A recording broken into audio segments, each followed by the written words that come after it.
I'm done with you. With the female rabbi? I'm done. Go. Movie night's canceled. Okay. You're actually okay. Wow, you mean. All right. Don't mind us, just harmless bickering. Oh, it's good stuff. You got to do it. I swear, if anybody heard the way Kat and I talk to each other, nobody would ever look at us the same. Fair enough. It's fine. I've had employees over, and remember, I manage construction companies, so they're gruff guys, but they come over and they hear us talk to each other, and they're like, "Holy what the hell? Do you guys like each other?" You said you do ministry on the side, right? Yeah. No, they know, but they also know me and know that I'm not fake. I am who I am. It is what it is. Help your son. He's okay. What was that? He's just throwing himself in the corner right now. I go to bed. Go help him. Oh, Cat's listening. Hi. He needs to fall asleep. I can't. Help him. Lisa. Help him. Help him. All right. What are we reading tonight? Acts 25. 25 and 26. There we go. Ezra does not want to go to bed tonight. What time is it there? 7 or 8? 7. Okay. But he gets up at like what, 6? 30. 5:30 in the morning? Yeah. Oh. Yeah, so that's why knock him out for a little bit. I'm trying. He just doesn't want to sleep tonight. I don't know what's wrong with him. Jeez, hold on one sec. Church threw off his whole nap today. Church threw off his whole schedule. Because he missed out on his morning nap, and then he had a late nap because he don't want to sleep when we got home from church. So Kat says I'm only here because the car shows got canceled. That's fair. Wow. And you know where she lives too. When you go let her talk to you like that. I mean, it's almost. I'm only here because the car shows got canceled. We were planning on if it was going to be a whole day of car shows.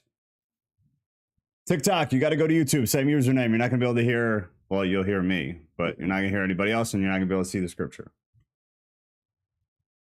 Tough luck. Tough luck, TikTok. Get off your stuff, man. All right. Is Drew coming? He was there for about 10 seconds. He was there and then he left. It's okay. We don't need him.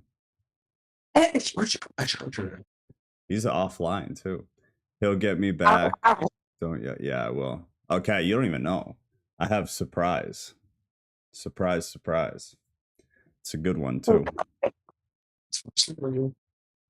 Chavez Marlon. Oh. He'll get me back. Don't you fret. I love that. This is true. I love their bickering.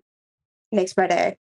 Oh, it's tame. When you guys come to visit, it'll be you'll have a different view. What is... We're trying to plan a trip currently. Oh, is that why you asked me when do you want to make another trip to Illinois? Yep. Okay. 2,500. I still want to see family though. But their family, but I also have to see my family. 10,000. Yeah, so when are you guys coming? The answer to the question that you seek is yes. It wasn't a yes or no question. It was an open-ended question. The answer is yes. We'll be there at some point. Yes, for sure. However, I don't have an answer for that. Okay, well, fair enough. If I make it in 3, we'll make it sooner. How about that? Because then you'll have more money flowing in. I'll be getting out, and I'll be able to just weld. There you go. Make stupid money as a government contractor, just getting paid to breathe. Hold on. Mocha, we have Mocha the Floof in the chat, which I very much like that username. I love that name. That's a very good username. You immediately go high on the leaderboard of great usernames. What was the other one I really liked? It was like, oh God, who was it? It wasn't Jen. Oh, it's Jules. That's Jules. Okay. It was something with the sniper a Velociraptor. Yeah. It was something with the Velociraptor. Oh man, what was it? If I change my name to Flappy Waffle, what will that get me on the usernames? That would be quite high. Quite high. Flappy Waffle. Cat Floppy is Waffle. wondering if you can weld. Yes, Cat. He can weld. He's learning, right? Or does he know he's in how? school Okay. Yeah, That's what I thought. Yeah. I feel like I'm doing pretty decently at it. He just passed actually one of his exams. Oh, yeah. I'm proud of you. I can tip weld now. I want to learn how to do it, man. I've been thinking about it. TikTok, go to YouTube. You're not going to be able to see anything or hear. TikTok. You're going to burn your precious tattoos off, though. That's the thing. What is it? You're burn off your precious tattoos. Burn them off? Yeah. Why is that? That'd be my whole body. I lost a giant chunk on my neck because of fire. I got you. Yeah. I'll lose bits and pieces for sure. I've got enough to spare, though. I think it's all right. I got to catch up to you. Yeah, you got some work to do. Cat wants you to build go-karts with her. Cat, is there another cat, a furry cat, scratching at the door up here? Is she? There it is. We can definitely do that. Are we taking them or making them? Who's shouting there? Mikkel, who's shouting? What are you talking about? Is there some kind of discussion going on? Someone is shouting, kicking, and screaming? What? What is happening? Are you talking about the married couple bickering in the background that you can't see? Because that is happening, yeah. Shannon is in the background. I can't put your video up because I forgot to get that part ready, and I changed like the streaming software or whatever. So you're just like a Holy Spirit voice in the background that no one's gonna see this. Fair enough. Let's do this. Yeah, it is what it is. All right, well, I'm gonna assume Drew got kicked in the teeth by maybe his wife, and maybe has to go do fatherly duties, which is a good thing. Good thing. But we'll go ahead and start here in a minute. Kids are the very last priority. Is that how you really feel? Yes. That's why they always tell you to secure your mask before your child's. I mean, that is true. That is a fact. Practicing self-care. Oh God, self-care. Don't make me mute you. I will mute you. I was gonna go to work, but then I called in because self-care. I will mute you so bad. I need to do that one. TikTok, go to YouTube, same username. You're not gonna be able to see the Bible or hear the Holy Spirit voice in the background that you can't see. So you're extra denied today if you don't go to YouTube. They will be visited by the ghost of the gunslinger. The ghost of the gunslinger. Oh yeah, that's right. Just gonna wake them up and let them know they're late for watch. Oh, you stop. I called out deceased once. Hey, Joe wants to finish the book of Acts. Please, I would. Oh, what a cliffhanger. You would what? Was that intentional, Mikkel? Because now I really want to know. So if that was the intention, you win. Once we finish the book of Acts, what? After we finish the book of Acts, there's going to be a poll in the Discord for second, or no, did we decide we were going to do 2 Corinthians? I don't know. We'll run a poll. Everybody else will decide. I don't like deciding. So either 2 Corinthians or we're going to go into the book of Enoch. It'll be up to the group to decide. So we'll see. We'll see. All right, well, let's go ahead and get things rolling here. So Shannon, if you can mute yourself so there's not married bickering during the Bible. That would probably be good. TikTok, go to YouTube. Same username.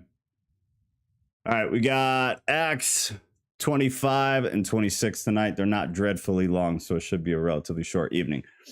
Now, 3 days after Festus had arrived in the province, he went up to Jerusalem from Caesarea. So after 3 days, Festus is, with haste, is attempting to put himself in a positive light or on good terms with the potentially troublesome religious leaders. Because remember, we're basically like in a kind of a court hearing right now, figuring out what to do with Paul. What are they going to do with Paul? Caesarea, just geographically, because Acts is all about geography, it's 75 miles from Jerusalem. So back then, that's a hike. Verse 2. And the chief priests and the principal men of the Jews laid out their case against Paul, and they urged him, asking as a favor against Paul that he summon him to Jerusalem because they were planning an ambush to kill him. If you remember, when he was on the way, they were planning an ambush. The nephew came and kind of saved him. And so now they're referring back to it. So the ambush, that earlier trial was under Felix, not under Festus, because remember, Felix is now retired. Festus is in. But the trial under Felix has already basically proven that Paul is not guilty of anything under Roman law. Going to the Roman law was basically his defense, because technically he's Roman. So the Jews asked to put Paul on trial in their own courts as kind of a ploy to get him assassinated, because they really want him to die. It's like, it's almost weird how badly they want him to die. They've really taken a liking for his death here. Verse 4, Festus replied that Paul was being kept at Caesarea and that he himself intended to go there shortly. Verse 5, so he said, let the men of authority among you go down with me. And if there is anything wrong about the men, let them bring charges against him. After he stayed among them not more than 8 or 10 days, he went down to Caesarea. And the next day he took his seat on the tribunal. So that tribunal, the Greek word is bema, and it's basically indicating the geographical place where a ruler would make a civic decision that includes criminal proceedings, because they're going for the criminal. So there'd be a civic decision that then included some kind of criminal proceeding. When the ruler sat in judgment, his voice was basically, it was the final authority. So whatever this dude said, he's the judge, he's the jury, and he's the executioner. What he said is what happens. So took a seat on the tribunal and ordered Paul to be brought. Verse 7, when he had arrived, the Jews who had come down from Jerusalem stood around him, bringing many and serious charges against him that they could not prove. Shocking. Verse 8, Paul argued in his defense, neither against the law of the Jews, nor against the temple, nor against Caesar have I committed any offense. Also translated as, have I sinned, with reference to anything. And the judging of Paul's response, the Jewish leaders had apparently repeated their earlier false accusations that Paul had incited a sedition and has desecrated the temple. Because remember, Paul was in his defense last week was talking about, I didn't desecrate anything in the temple. I was just here doing things that are perfectly legal under Jewish law. And then all these fools came in and they started causing, a riot, essentially. And they were trying to charge Paul with the riot when really he had nothing to do with it. Verse 9, but Festus, wishing to do the Jews a favor, said to Paul, do you wish to go up to Jerusalem and there be tried on these charges before me? Going up to Jerusalem. Festus, he acquiesces to the Jews' wish for Paul to be tried in Jerusalem, but he offers to preside at the trial. Paul's response is indicating that he suspects Festus is already intending to hand him over to the Jewish authorities. Verse 10, but Paul said, I am standing before Caesar's tribunal, also translated as judgment seat of Caesar. So Festus is acting as Caesar's representative when he makes judicial decisions. Paul is saying here that he has discredited the Jewish accusations that he violated Mosaic law, because he did not. A Roman court is the only place where he should be tried. And that was Paul's whole thing. Like, under Roman law, you have to put me through this Roman trial. This is the way it has to be legally. And he basically won that portion of the argument. And so now we're moving on to that section. Were I to be tried to the Jews, I have done no wrong, as you yourself know very well. Verse 11, if then I am a wrongdoer and have committed anything for which I deserve to die, I do not seek to escape death. And really, he never has. He's always kind of run headfirst into a brick wall made of death. But if there is nothing to their charges against me, no one can give me up to them. I appeal to Caesar. So remember, as a Roman citizen, Paul could appeal to Caesar for an official trial, which is exactly what he did. The appeal to Caesar may have served to protect Roman citizens against corrupt or weak or just kind of lame rulers during that time. The emperor at the time, again, was Nero. Just a fact to keep in mind. And we're talking AD 54. through AD 68. Verse 12, then Festus, when he had conferred with his council, the council there, the group, more than likely, not for sure, more than likely was made up of both Roman and Jewish kind of legal experts or, lawyers. Answered, to Caesar, you have appealed. To Caesar, you shall go. Shannon, feel free to unmute and just cut me off if I miss something in the chat. Okay. Just be rude. I'm going to cut you off right now. Okay, good, go. Michael says, once you finish Acts, Joe, please share your honest thoughts on the agenda behind it. For years, it has been viewed by some quarters as a Saul/Paul whitewash. Consider it after finishing Acts. Yeah, I'd be up for that. Just going over some of the, I'll call them conspiracies, but they're not technically conspiracies. What, Mikkel, while I move on to the next section here, why don't you throw out some of the specific points that you're referring to within, the concept of it being a whitewash? There's a lot of stuff right now. And maybe I've just been ignorant to it because I've been kind of out of the loop for a while, but it seems like there's this huge movement against Paul within Christianity right now, especially I've seen a lot on TikTok. Honestly, that's how Teal and I met. Teal and I met on TikTok because I posted a video about Paul and kind of was praising him. And she was totally nice about it, but she left a comment why are you obsessed with Paul? Why is Paul so great? It should be about Jesus. It should be about Jesus. So I recorded a totally different video responding just to her and made it public, with her comment up there. And then her and I started talking, and that's how I met her. And she gets what I'm saying. I don't worship Paul, but the dude literally gave us 40% of the New Testament. Even if you say he didn't write it, one of his mentees wrote it, or possibly not even a mentee, possibly just somebody who had a collection of texts or kind of knew some of the stories, put it together, whatever. Either way, it all stems from Paul, and we wouldn't have a good amount of the New Testament if we just threw all that away. Say That's what? true. Oh no, they aren't. What? Oh no. Oh, Mac, isn't that Teal? Yeah, that's Teal. Hi, Teal. I love her. Sometimes she's here. Telling our meet cute story too. That's all.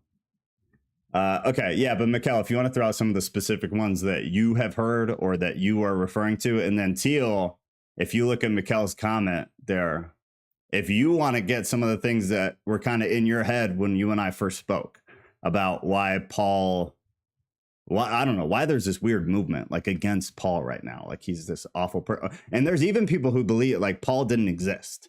He's totally fake. He was 100% made up, never existed. If that's true, man, I would throw my whole Bible away. Because at that point, what is real?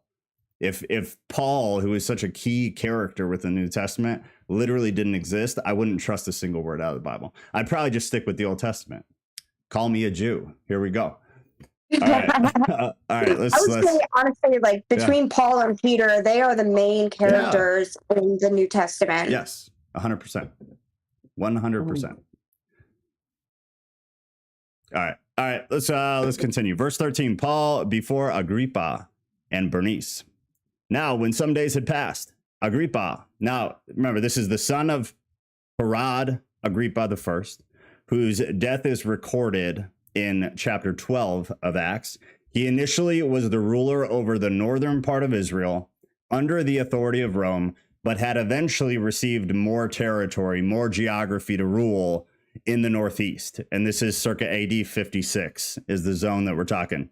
Agrippa the king and Bernice. Now, this is his sister, Agrippa's sister. She was later a mistress to two, not one, but two Roman emperors, Vespasian and Titus. So they had arrived at Caesarea and greeted Festus. Verse 14, and when they stayed there many days, Festus laid Paul's case before the king, saying, there is a man left prisoner by Felix. Remember again, Felix is the one who retired and Festus took his position. Festus blames Felix for creating the problem by leaving Paul in prison in the first place. Verse 15, and when I was at Jerusalem, the chief priests and the elders of the Jews laid out their case against him, asking for a sentence of condemnation against him. 16, I answered them that it was not the custom of Rome to give up anyone before the accused met the accusers face to face and had an opportunity to make his defense concerning the charge laid against him. The custom of Rome. Festus is appealing to the practice and procedure of Roman law. Again, this is the whole thing is appealing to Roman law as the entire basis for his denial of the Jews' request. This comment by Festus is not recorded in any of the earlier accounts of his interaction with the Jewish leaders. So you're getting it here first. Verse 17. So when they came together here, I made no delay, but on the next day took my seat on the tribunal and ordered the man to be brought. 18. When the accuser stood up, they brought no charge in his case of such evil as I supposed. 19. Rather, they had certain points of dispute with him about their religion. Festus is rightly concluding that the main cause of contention over Paul's message is that of theological nature. And we talked about that last week too. It's not, Paul was kind of expressing, this is not a legal matter. This is a theological matter. So really, I shouldn't be in court at all for any reason. We're talking theology and we're not talking law. So of their own religion and about a certain Jesus who is dead, but whom Paul asserts to be alive. Verse 20, being at a loss how to investigate these questions, I asked whether he wanted to go to Jerusalem and be tried there regarding them. But when Paul had appealed to be kept in custody for the decision of the emperor, I ordered him to be held until I could send him to Caesar. 22, then Agrippa said to Festus, I would like to hear the man myself. Tomorrow, he said, you will hear him. Let me see real quick. Okay, so this next section, 23 through technically no. Hold on. Interesting. Okay. The next section here, you got Festus he will send Paul to Caesar, but must state the precise charges against him. He is using the visit by King Agrippa as an opportunity to ask for advice about the situation, since Agrippa would have been very familiar with the matter pertaining to Judaism. Intrigued, Agrippa is asking to see Paul for himself. He wants to see him for himself. 23. So on the next day, Agrippa and Bernice came with a great pomp, and they entered the audience hall. The audience hall with the military tribunes and the prominent men of the city. Then, at the command of Festus, Paul was brought in. 24. And Festus said, King Agrippa, and all who are present with him, you see this man about whom the Jewish people petitioned me, both in Jerusalem and here, shouting that he ought not to live any longer. So let me see, because there's another translation for that. Yeah, so maybe not. I'm lost here. 24. I don't want to forget this because I feel like this is one of the things. Give me 1 second, guys. Yeah, okay. So the green highlight, the whole Jewish people, or translated as the whole population. So you have, this is one of these, it's probably correct, but just understand there's two translations that are pretty prominent. This one, this is the ESV, says specifically that this is a Jewish population, whereas there are other translations that take the Jewish out and they call it just the population, which means it could have other people in it. Does that change anything really? No, just understand this is one of those ones that ESV, they decided to put that in there because that's their interpretive belief. It's not a direct translation. It's just something you always got to kind of keep in mind, be aware of. But there, Festus presents Paul's case as a very serious matter based on the amount of unrest it has caused. But remembering, the unrest was not caused because of Paul. The unrest was caused because a bunch of people who were listening to him lost their minds, riled everybody else up, and then basically started a riot. Okay, where did I leave? Jerusalem. There's some messages in the chat. Is it okay? Because I lost my place anyways. Literally, right. Totally agree. Paul picked up the apostle mantle and ran with it. I am at a loss for words. There's a movement among scholars to cancel Pauline doctrine out of theological schools and colleges in order to shed it from future. Yes. They're trying to completely remove it because there's several, from what I've gathered, and I haven't looked into it too much because honestly, I think it's absolutely ridiculous. But from what I've seen, there's a couple of trains of thought. And one, like I said, is that he doesn't exist.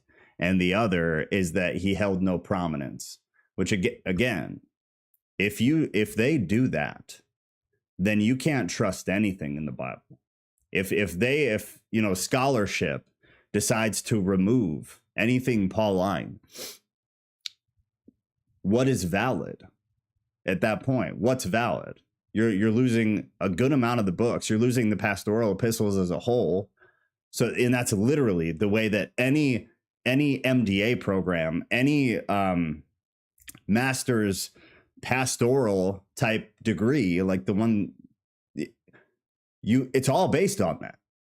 All of it is foundational to the pastoral epistles. So if you're removing those as invalid, then the way that almost every single pastor that has ever got a formal education in seminary, like myself, it was based on nothing. It was based on fake texts. That's wild. I don't know. I don't see how Christianity survives if you do that. At that point, the only people you'd have in mainstream Christianity are literally just brainwashed, lukewarm people. Because it takes a 0% critical thinking skill in order for you to see them remove Paul completely from biblical text and be like, oh yeah, but the rest is correct. The rest is right. I trust the rest. Only people who have zero ability to critically think are going to remain in mainstream Christianity after that. That's terrifying. To me, that's terrifying. All right. I think I left off at like 25. So we'll see. But I found that he had done nothing deserving of death, and as he himself appealed to the emperor, I decided to go ahead and send him. 26. But I have nothing definite to write to my lord about him. Sorry, my stuff's bouncing. Okay, so the red highlight, nothing definite. Festus is explaining that although the Jews have reacted violently to Paul, he cannot communicate anything of certainty or substance to Caesar. He asks Agrippa to help determine why this matter is so serious and why it warrants Caesar's attention at all. Therefore, continuing, therefore I have brought him before you all, and especially before you, King Agrippa, so that after we have examined him, I may have something to write. Verse 27, for it seems to me unreasonable in sending a prisoner not to indicate the charges against him. Now, 26, verses 1 through 23. As he had previously done, Paul, as Paul had previously done in both chapter 22 and chapter 24, Paul is now going to give an account of himself and his beliefs in response to Agrippa's invitation. Because remember, he wanted to see him.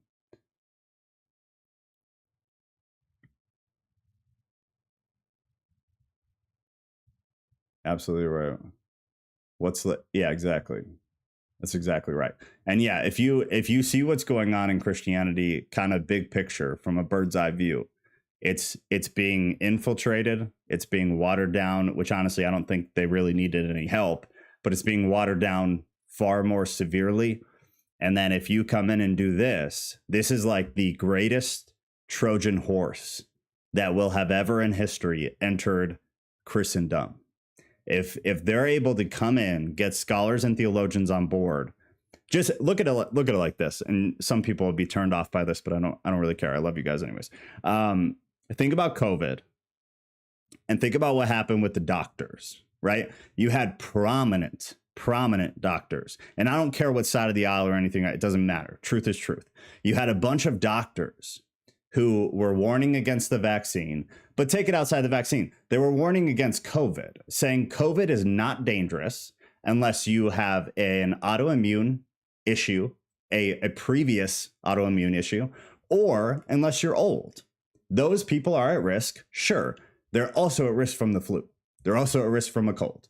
But either way, you had prominent doctors, literally world-renowned virology doctors, who were silenced because they were saying things that the government, whoever, because it wasn't just the government, but that the higher ups did not want people to see. So they silenced and they canceled the world-renowned virology doctors, where their entire career is about this. They silenced them over it. So if you think that scholarship and theologians within Christianity cannot be either bought or brainwashed or manipulated into getting on board with something like this, even though in their heart they know it's absolute garbage, then you are not paying attention. Wake up. So if that actually comes to fruition, everybody needs to keep their eyes open and completely rebel against that, because that's asinine. Otherwise, just leave Christianity. Like there's absolutely no point in remaining in it at that point, because nothing is valid if they remove that.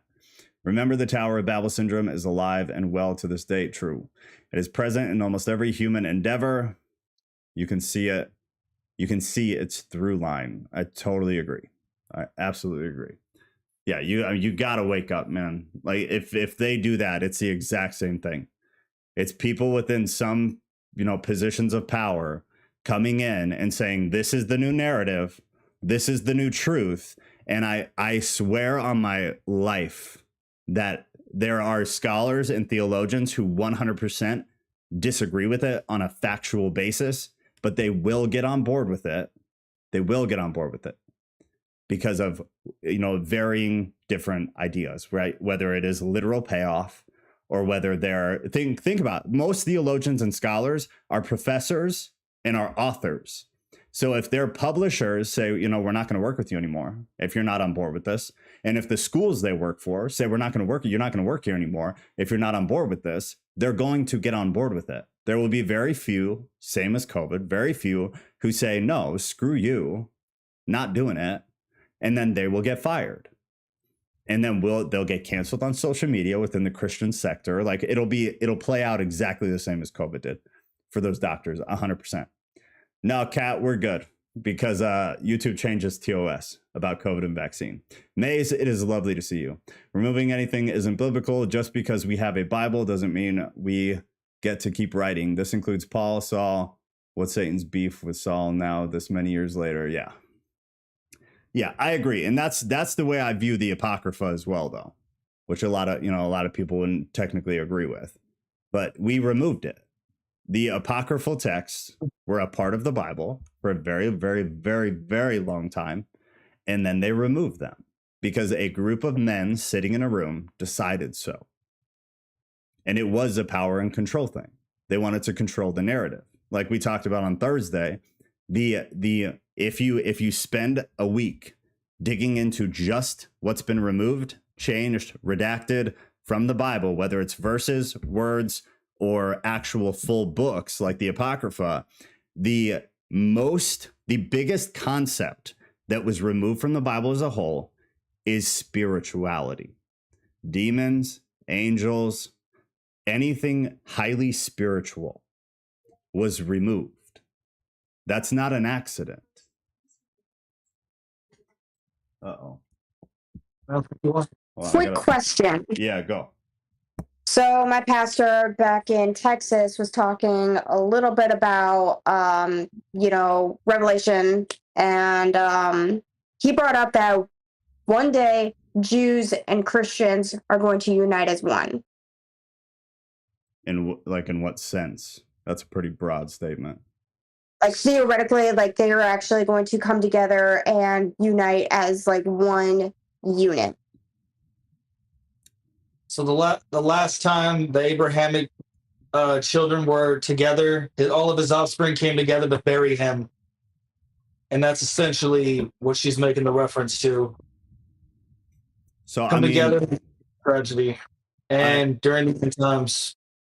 During the end times, yeah. I mean, but the only contention point that remains there is the concept of Christ as God, right? Because if within the Christian dogma, it requires the belief, one, that Jesus existed, but also that he was basically synonymous with God the Father. And within Christianity, if you don't believe that, most Christians believe you're not going to the afterlife. I'm not saying I subscribe to that, but that is your mainstream Christianity view theologically, is that if you don't believe Jesus was synonymous with God the Father, then you are going to hell.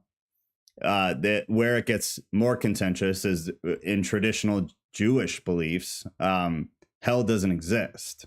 You have like Sheol, but it's not the same thing, and even that a lot of Jews deny. And in a sense, depending on the Jewish sect you talk to, a lot of them don't believe in heaven either. So that's not to say I lean more that way, that when things really go to hell and this earth as we know it, this world as we know it is over, I do think there will be kind of a reconciliation between Jews and Christians. But within their isolated beliefs, it's kind of hard to reconcile what they believe. But then again, we don't have everything. The Bible's been trashed. So like you have to be able to look at these things kind of with some nuance. Oh my God. My lady, whoa, that line, what's Satan's beef with Poma? That is a good line.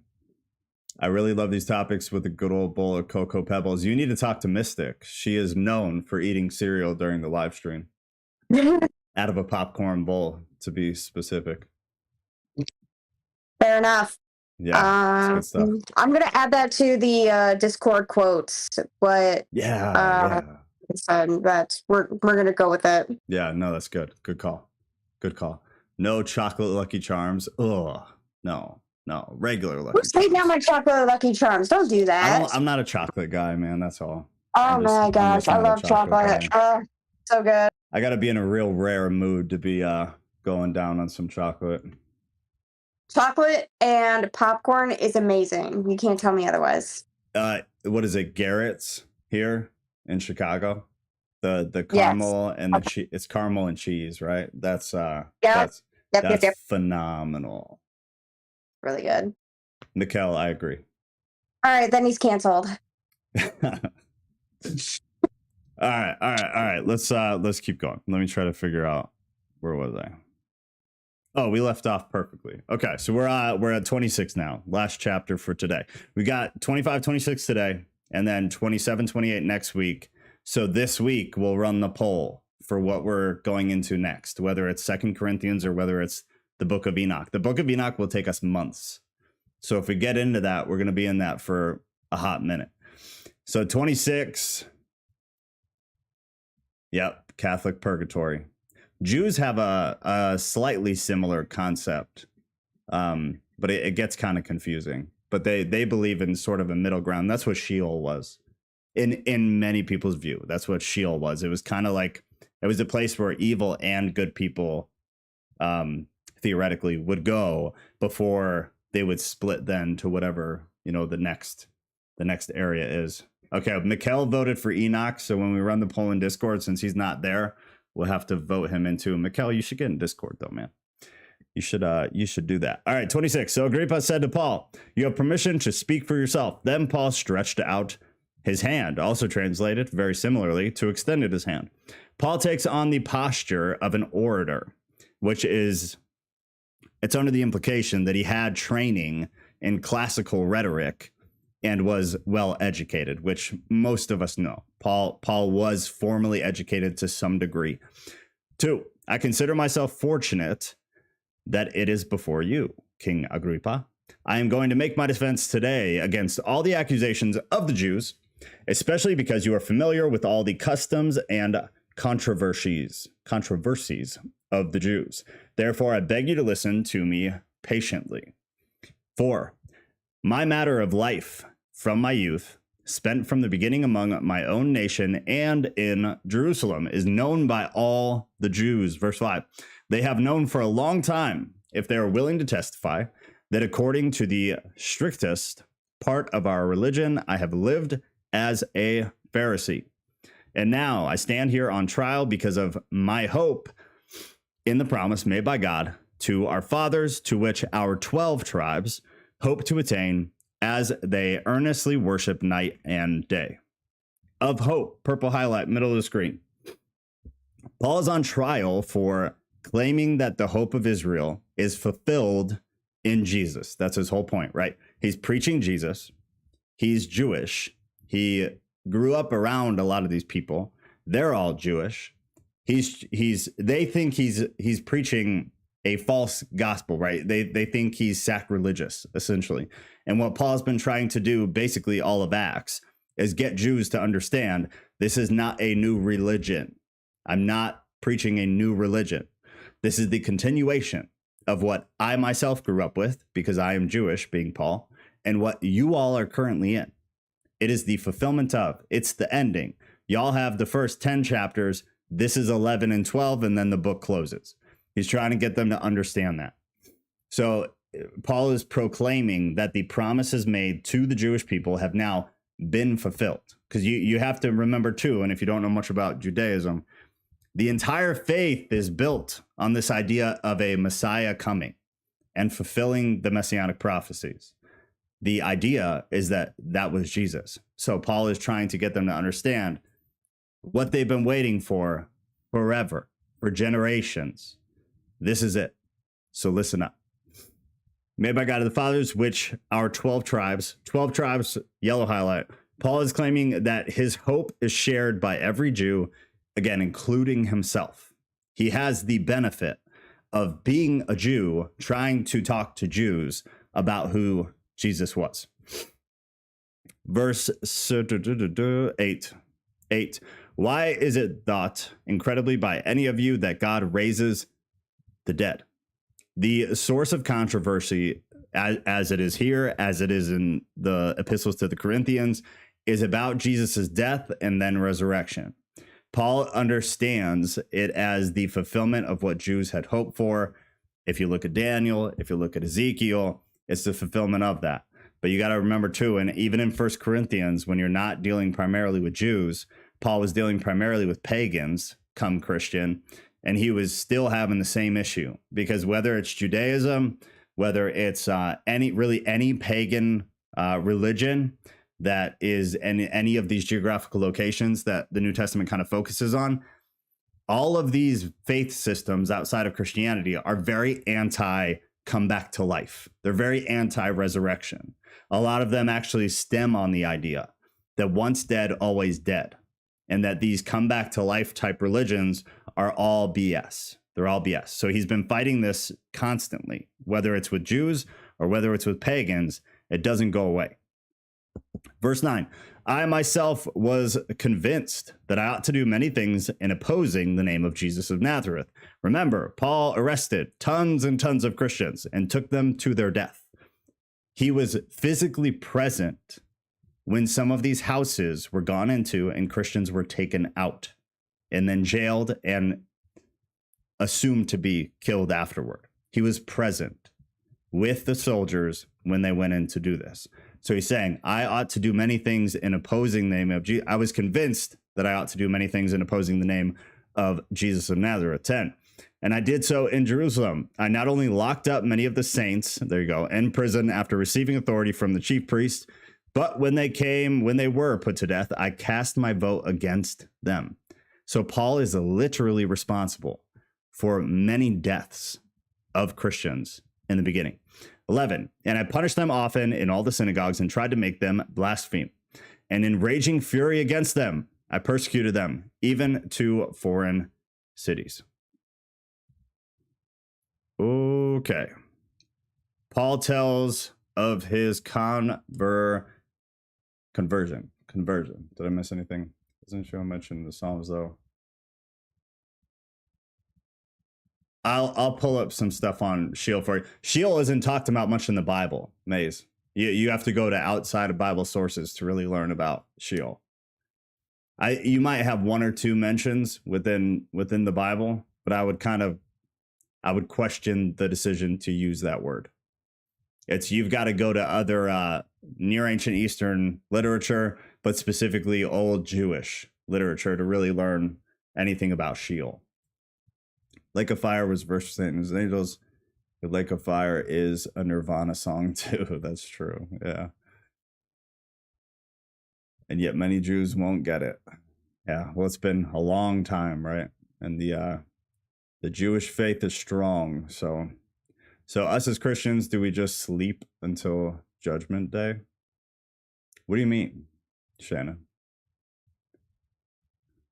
So I know that some people believe that, when we pass on, we are literally just quote unquote sleeping. And then when Judgment Day comes in, that's when, God decides, okay, are we going to which afterlife are we going to? Yeah, but sleep. So you mean like the sleeping within the New Testament when they use that? Yeah. It means dead. Straight up. It means dead. It's just they didn't like using kind of the definitive term because of the philosophical concept that as Christians we don't die, really. Like the physical body dies, but the physical body is garbage. Like the soul is what we're in this for. The soul lives on, and then the soul, would come back and be a part of that. But was there more to it? Did I miss kind of the concept? Go ahead. So, I know that some Christians are saying, okay, well, we just got to wait till Judgment Day, and everything is based on Judgment Day. So my question is do we go to heaven right away when we die, or do we just, This could all be explained in the Carmen music videos. Wait, what? He's being smart out. Sorry. Yeah, that's sorry. I get from understanding. I was gonna say, was nobody raised in a '90s Christian household? Did they not have Carmen music videos to watch as children? I'm not familiar with Carmen. Oh dear God! I'll have to look it up. Yeah, I'm not sure what that is. Is that's a band? He was a minister, a singer, and he did a lot of stuff in the '90s. And in terms of like music for Christians, and it was every Christian kid in the '90s had that on VHS. Really? Yeah, I'll have to look it up. Maybe I'll recognize it when I see it, but the words don't ring a bell for me. But really quickly, one thing you did bring up though is Jews. The Jewish faith is very strong, and we are very strong, and we stand tall in the face of adversity, because every time throughout our history that we've turned our back or done anything that God told us not to do, he's gotten kind of mad. He's gotten a little mad at us. Yeah. I mean, that's true. God's kind of had a bone to pick with y'all since the beginning. Exactly. And also some other things that even me explained to some Christians at one point. One even stated that, it'd be kind of hard for me to turn away too if I also watched Moses part the ocean. Yeah, see that's true, but man, all throughout the Old Testament, it's like God proves himself and then the Jews complain. God proves himself and then the Jews complain and don't trust him. We've been known to complain about a few we're still complaining about some stuff, but it's the lack of faith, man. It's the lack of faith. He proves himself and then they lose their faith, and then he proves himself, lose their faith, and they just yo-yo. It's not so much that we lose our faith, it's just the fact of that we've kept it going. We've kept doing everything he's asked us to do, and even still to this day, thousands of years later, we still continue to do everything he's asked us to do. We still hold all 619 commandments. Sure, but a lot of the time, y'all, at least biblically, the Israelites would go against God, and then God would have to come down on them with something, and then they'd have faith again, and then they go against him because they didn't believe that they'd be taken care of, no matter how many times he seemed to prove it. They've always kind of had that hang up. But that's not to say Christians do the same dang thing. There's no difference. I'm about to say, Christians, I've seen some Christians in some pretty low places in my time. For sure. Christians in my time as a Christian, I've been to some of the recovery ministries. I know what that's like. Oh yeah. Yeah, without a doubt. You see people Okay, show right. up and then they just disappear for years, and then they just pop up out of nowhere. And it's like, okay, well, welcome back. Yeah, that's exactly right. That's exactly right. All right, y'all. So the Sheol thing here, I've tried to aggregate some of this for you, so it's short. You have, and again, if you go from a Jewish context, it's going to be different. But within a Christian context, you have the biggest example is when Jesus went to Sheol, which you can also hear many times is called Hades, which was after his death. Sheol is this, and it's a word I use a lot, is a realm. It's a realm. It's outside of our physical world. It's outside of our plane or dimension or whatever freaking word you want to use. It's a different realm that is academically, it's decided by most that it's basically split into two parts. And this is what I was mentioning a minute ago, is that there's a place for blessing and then there's a place of judgment. The abodes of the saved, that I guess Christians call it Hades. Jews won't. So if you talk to Jews, you need to figure out different terminology because they're not going to understand Hades, or they're going to think you're talking about hell, which is kind of different. But the realm that Jesus went to, we talk about it that he descended into hell many times, but technically he didn't. Theologically, he didn't. He didn't go to hell. He went to Sheol, which is, again, Maze, to your point, is a Christian, a what am I trying to say? Kind of a normal mainline Christian concept of purgatory. It's purgatory. It's this place of limbo before you go either one place or the other. But some Christian theologians, they very specifically distinguish it from hell or from the damned. They believe you go to Sheol, which is where they believe Christ went when he died. He didn't go to hell. He went to Sheol, which is that middle ground, limbo, purgatory. We're just using different words, but it's all essentially the same thing.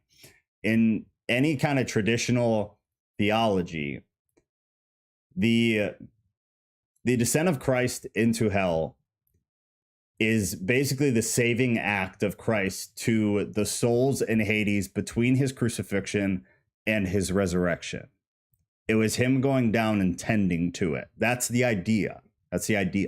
And some Christian theologians will argue that the second temple Jewish idea reflected there in Luke it's this picture of paradise as the happy compartment of Sheol. It's like the happy area of Sheol that is located in, not geographically, but they'll call it the heart of earth, in the middle of earth, but it's not physically. Does that make more sense? So Sheol is technically purgatory. Purgatory is just a Catholic word that they've kind of co-opted, and Christians will call it limbo. Christians will call it Sheol, but more often than not, Christians will say, what the hell are you talking about? We don't believe that. But theologically, within scholarship, it's very agreed upon. Sheol exists. And it's very agreed upon that when Christ died, that's where he went. And it's very agreed upon that that's not hell. So what is it? There's reference, I believe, even in the mainstream Bible. I'd have to find it, but I know for sure there's reference outside of it in other ancient literature that Sheol is the limbo in which you have this basically compartment of blessing and this compartment of damnation. And then once you split from Sheol, you're kind of in your eternal resting place, is the idea. All right, let me see if I missed anything, and then we'll carry on here. Does this make sense? Shannon, maybe this will help. Are you consciously aware that you are sleeping while you're asleep? If you're lucid dreaming. Is there a topic vote, or is that only for Thursdays now? So, Maze, once we're in a book, there's obviously no voting because we just read it start to finish. This week, though, there will be a vote for the Bible study for every Sunday, and it's going to be between 2 Corinthians, because we already did first, and actually the book of Enoch, which, if you don't know, is outside of the mainline Christian Bible. I take it you didn't like Pearl Jam. Yeah, Shannon, it's an impossible to answer question, just like everything else in the Bible. You got to kind of just see where you land. Gotcha. Does it really matter though? Can you control it? Not really. Right? whether you go to a middle ground limbo or whether you go straight somewhere, you're going to die. You're going to go to one or the other. I don't think there's much we can do. I just posted a Carmen video in the off-topic Discord. Okay, I'll take a look. All right, carry on. Paul tells of his conversion, verse 12 out of chapter 26. In this connection, I journeyed to Damascus with the authority and commission of the chief priests. 13. At midday, O king, I saw on the way a light from heaven, brighter than the sun, that shone around me and those who journeyed with me. And when we had all fallen to the ground, I heard a voice saying to me in the Hebrew language, Saul, Saul, why are you persecuting me? It is hard for you to kick against the goats. What verse is that? 14. Okay, kicking against the goats. Like the note here is that like a stubborn animal attempting to fight the sticks used as prods, Paul cannot succeed in fighting against God. Rick Bennett. Thanks, man. Like these Bible studies, would you do a study of the book of Galatians? Yeah, for sure. So the way that this works is we have a Discord. It's free. There's a link. There should be a link in the description here. Otherwise, you can go to tattootheist.com and there's a join button in like the middle of the webpage. But we, on the Discord, we are going to vote this week for what we do next. And it is either going to be 2 Corinthians, the book of Enoch, but because you just did that, I'll go ahead and add Galatians. So the community decides what we do 100% of the time. It is not I. I don't want that responsibility. Y'all decide. So once we vote for a Bible study, we obviously don't vote again for a while because we stay in that study until we're done. So the book of Acts has probably taken us, what, a month and a half, 2 months, something like that. So it'll be like that. But then every Thursday, in case you haven't been around because I don't recognize you, every Thursday we have a group discussion where you can come on and talk. And that we vote on every week. It can be on something biblical. It can be on something in society. It can be on literally any topic. We just went through 2 parts of demonology. So we've been on it for 4 months, man. So yeah, once we vote in the next book for the Bible study, which is every Sunday at 6 Central Time, that'll last until that book's done. So if we pick Galatians, it'll be that until we're finished, verse by verse. But then Thursdays, every week you can vote on what we talk about on Thursday, and it can be theological. And like I said, it can be just something. Instance that we've done dating, we've done modesty, we did church and state separation. Those are more like free form conversations, and everybody has the ability to come on and actually talk because it's in Discord and we have voice channels. Otherwise, you can sit and listen on YouTube, or you can sit and listen on the Discord as well. That's kind of how it works. If you go in the Discord though, and you message Shannon or Drew or really anybody that's in the chat here, somebody will definitely help you out and get you in here. But I appreciate that. Thanks, man. Okay. Where were we? I need to start like highlighting the word that I leave off on because I'm real bad at popping back in here. Cast my vote against blah, blah, blah, blah, blah. Oh, kicking against the goats. So verse 15.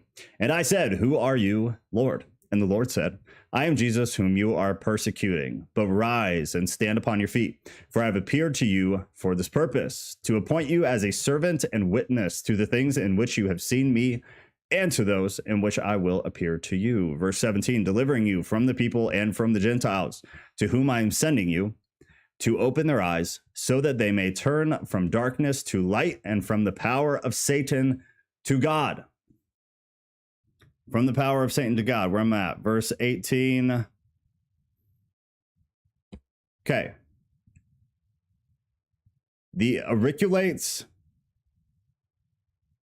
No, I'm sorry. I'm in the wrong place. This is basically an articulation of the idea that those who do not belong to Christ are in many ways influenced by evil, and as such opposed to God's purpose. And this think about this kind of what we talked about with the demonology conversation on Thursday, and then 2 weeks before that, is I am under the belief, and Sarah and I were going back and forth on the voice chat during that stream, that every second of every day, either something moral is being done or something immoral is being done. Every thought you have throughout a day is either moral or immoral.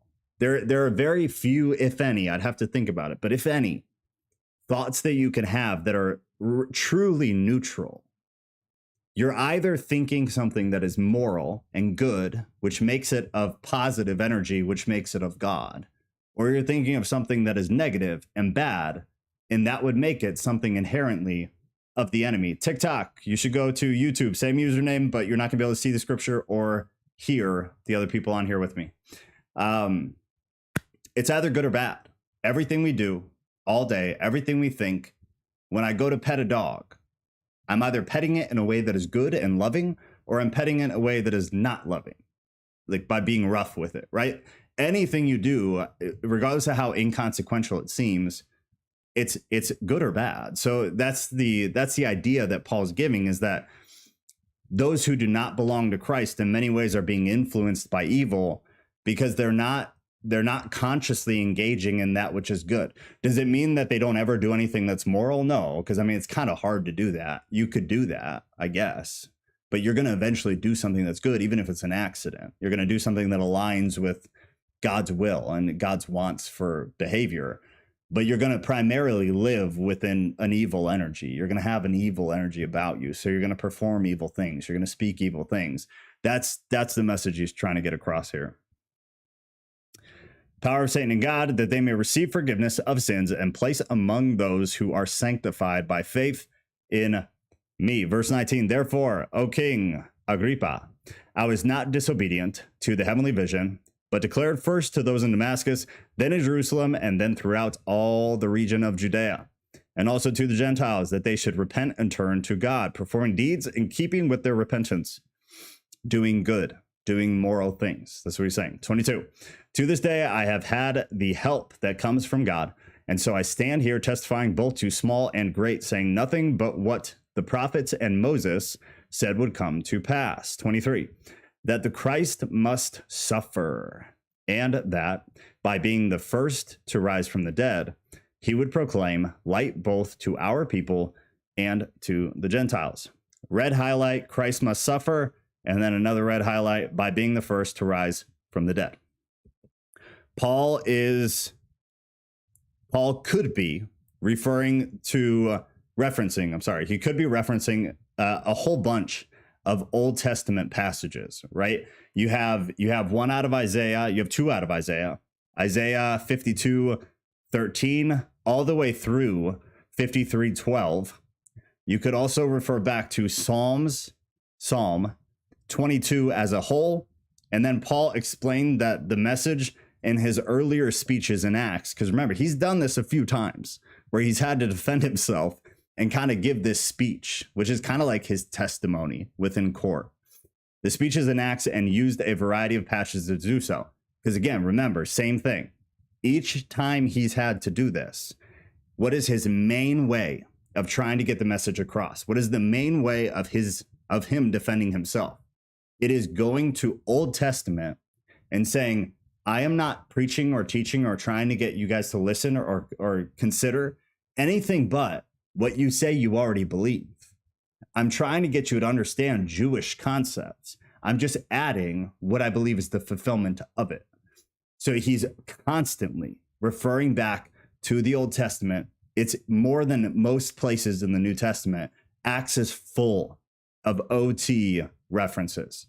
And a lot of that comes from these defenses that Paul has to do of himself, because it's what a great way to prove and get somebody to understand where you're coming from than to point them to something that they fully understand, which would be the Old Testament for all of these Jewish people.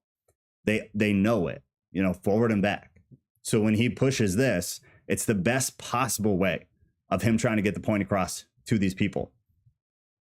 He would claim light both to our people and to the Gentiles. We're on verse 24. And as he was saying these things in his defense, Festus said with a loud voice, Paul, you are out of your mind. Boy, you're out of your mind.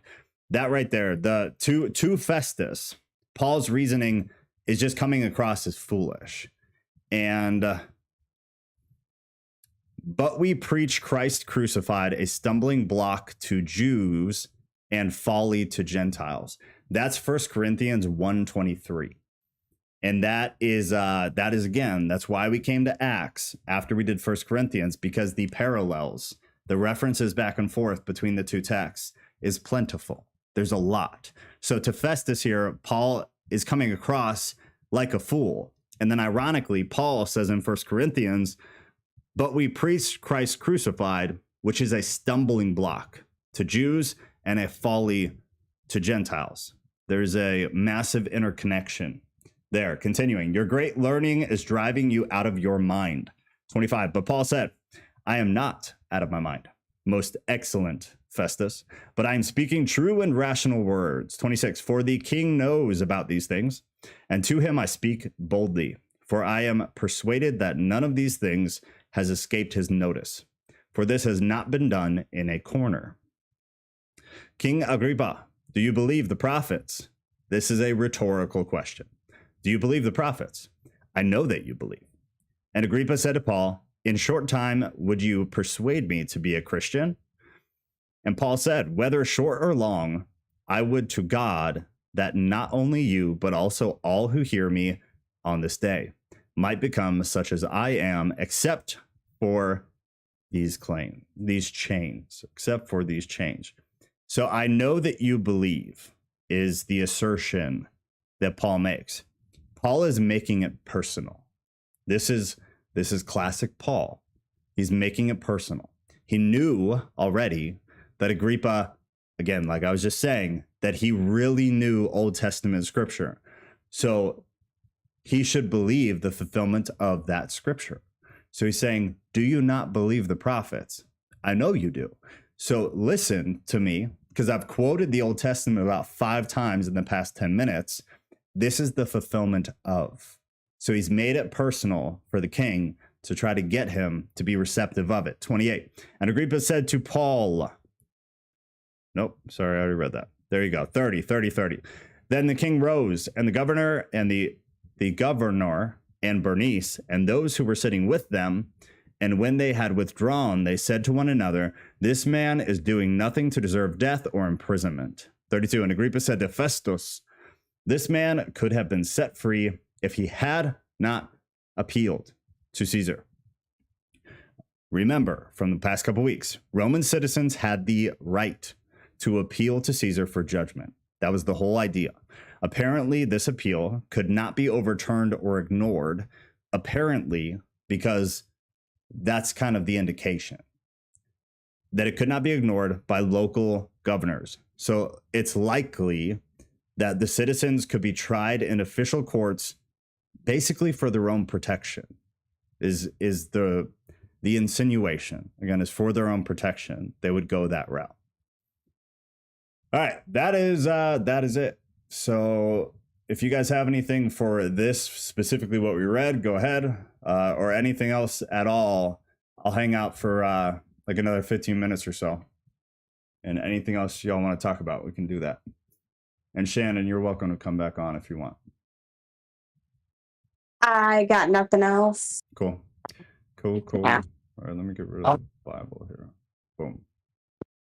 Jewish hubby's cool. What's that? He said Jewish hubby's cool. Oh, okay. Good deal. I mean, I didn't hear you saying anything wrong about the Old Testament. So I mean, Gucci. Yeah, good to go then. Good Gucci. to go. You got the one Jewish approval in the group. Hey, at least we have For one. those people know, I'm married to a Jewish man. Yeah, I guess for anybody who. And next week, Yeah. I will be able to show them again. I changed streaming software. I was telling Shannon earlier, and I forgot to set up the window that shows. Usually Shannon and Drew. Drew's not with us tonight, but so she's just this secret voice in the background. You're gonna hear the Jewish voice occasionally is gonna come in. I don't have the Jewish honey though in my vocals, unfortunately. I do. That's okay. What about the Jew gold? Do you have the Jew gold? I'm not gonna tell you where I have it, but I do have it. I do have physical gold. I'm not gonna tell you where it's at though. But I don't blame you. You got to keep it safe. Exactly. That's expensive right now. So the Apostles' Creed, descended into hell, is real hell or Sheol? It's Sheol. Shield. That's what. It's Oh Sheol, no, yeah. that's what I'm singing about. Shield. Stop. We've That's been in not it the for same. almost 4 months. The Book of Light will help you with Enoch. That is true. And that answers the question about why they want to remove Paul. That is, yeah, exactly. We're both good and evil doers and always will be. Yeah, 100%. I mean, nobody does perfect, you know. Everybody does good, everybody does bad. It's again, everybody's got to be super sick of me saying it, but it's the condition of your heart.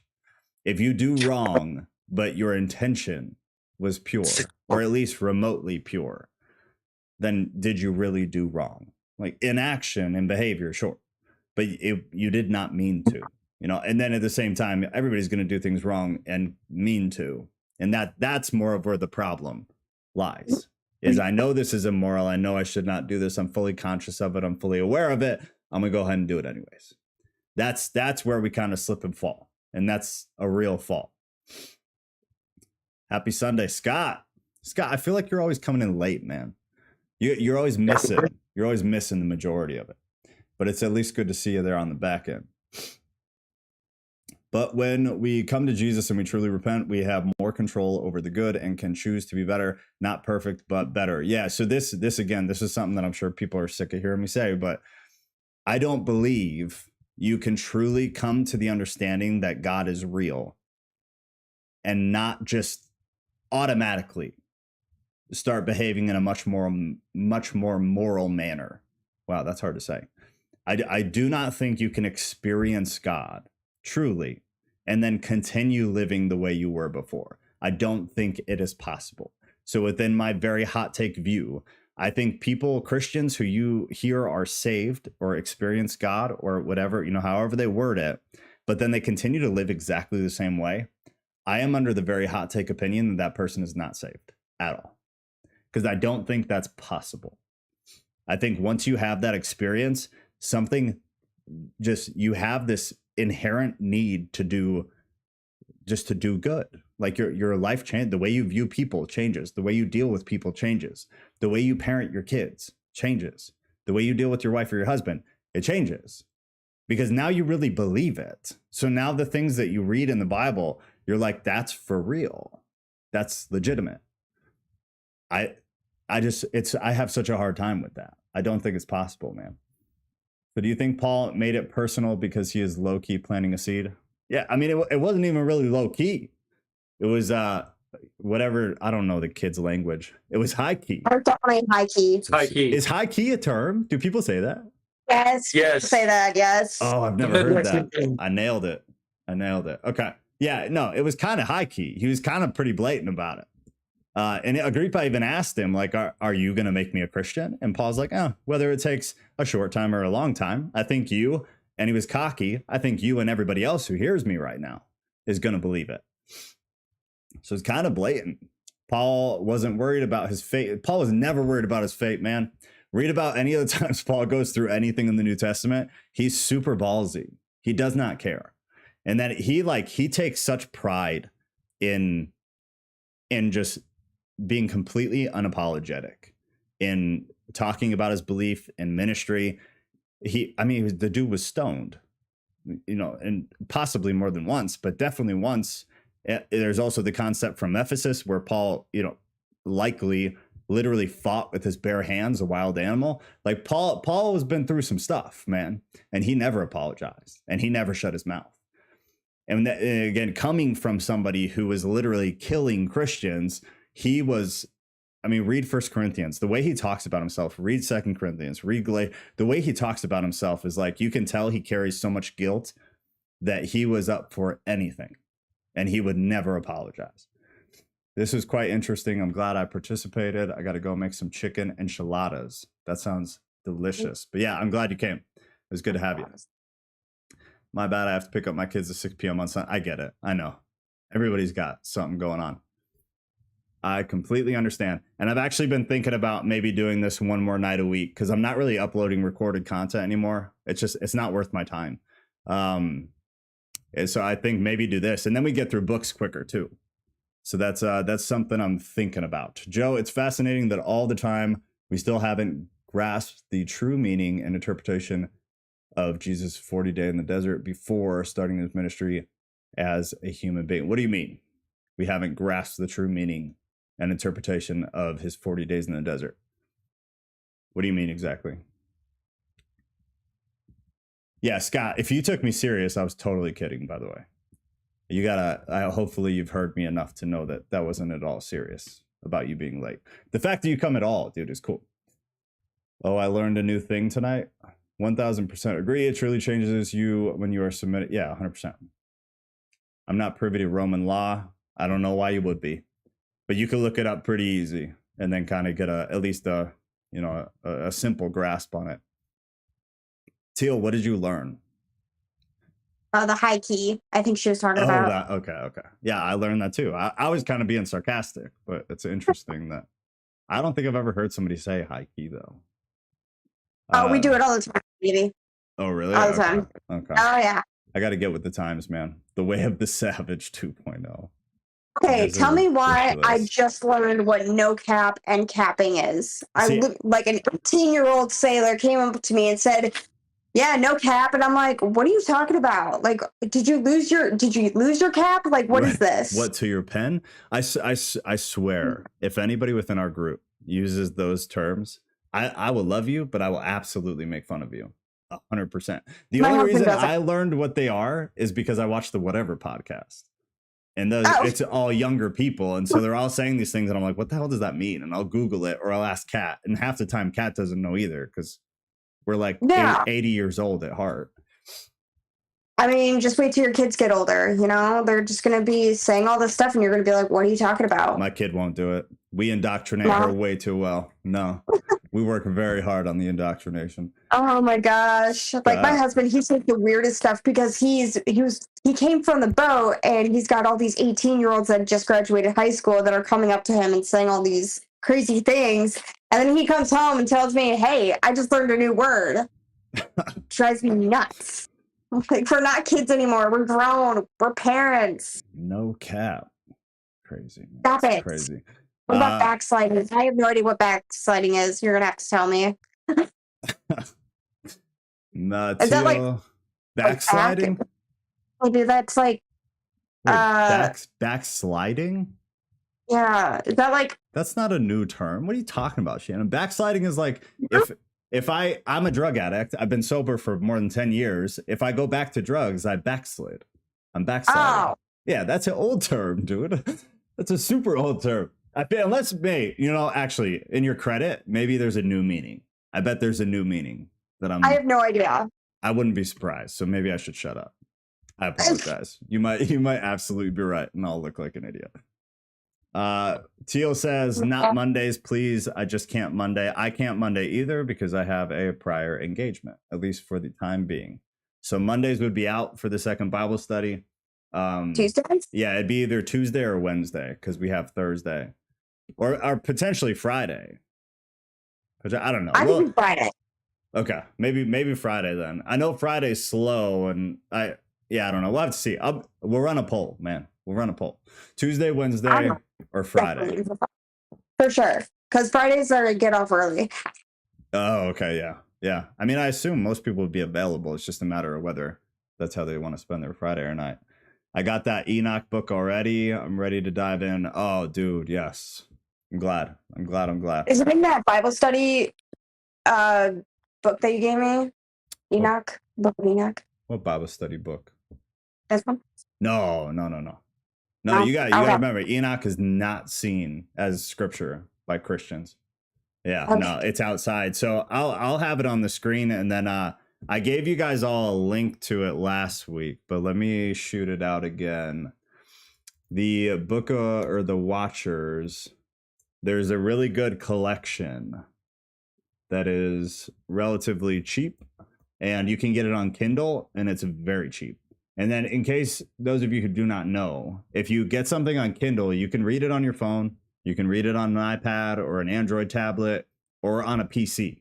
You just download the Kindle app, but it's $6 on Kindle. You can also get it on Audible.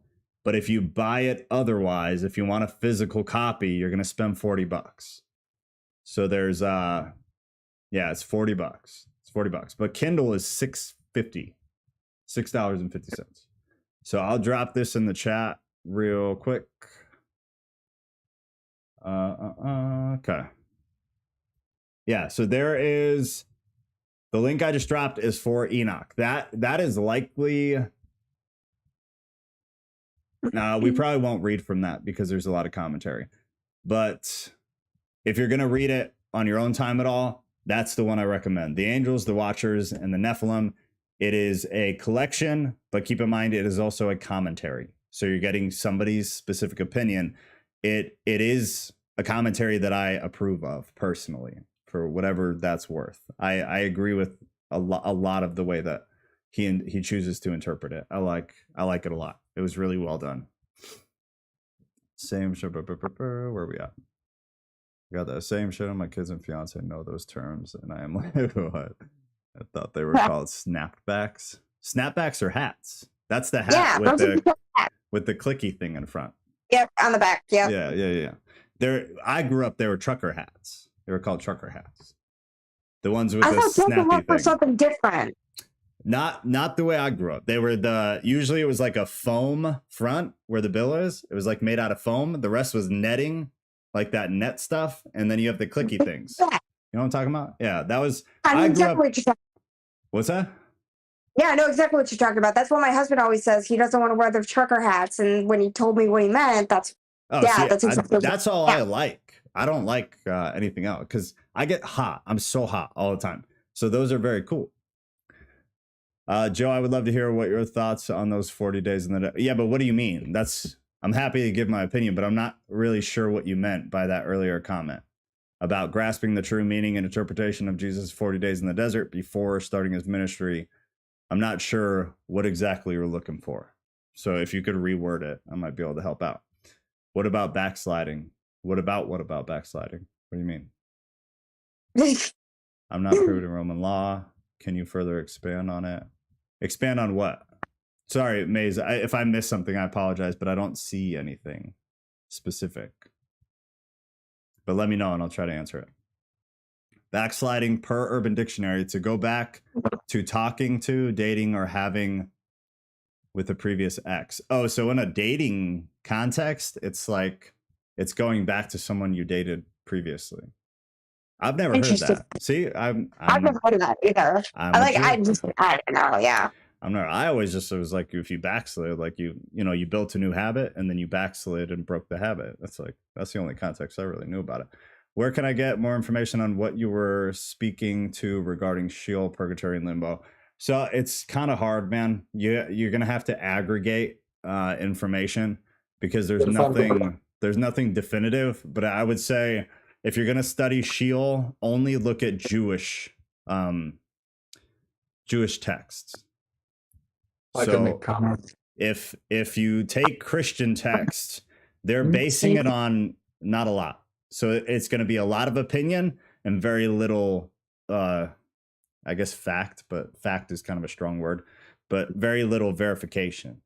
But if you go to old Jewish literature, you'll be able to find discussions about Sheol, interpretations of what Sheol is that are, in my opinion, more verified. And then once you do that and you have a grasp on the Jewish understanding of it, then look at some Christian interpretations of Sheol. That would be my opinion. The backslider trends to be the person who broke it. Yeah, that's my understanding. Yes, I was confused because I called them calves. Oh my gosh. Is there a catechism for folks outside of Lutheran and Catholic? My girlfriend grew up Lutheran and got me to Luther's small catechism, and it's really good. Kind of, not specifically a catechism per se, but kind of. Yeah, let me see what I can dig up here real quick. But basically what you're going to get catechism wise outside of places like very strictly Lutheran or very strictly Catholic churches is it's going to be called a statement of faith versus a catechism. And basically how it works, man, is because most churches outside of that are non-denominational, even though that doesn't actually exist, and I have a huge problem with it, but they're non-denominational. So the way you find out what the catechism, quote unquote, is for a non-denominational church is to go to their website, and they'll have something that is usually called a statement of faith. Sometimes it'll be called like what we believe or something like that. But that's essentially the closest thing you've got to a catechism outside of specifically, not Mormon. I almost said Mormon, Lutheran, Catholic, and Methodist. They all kind of have a catechism.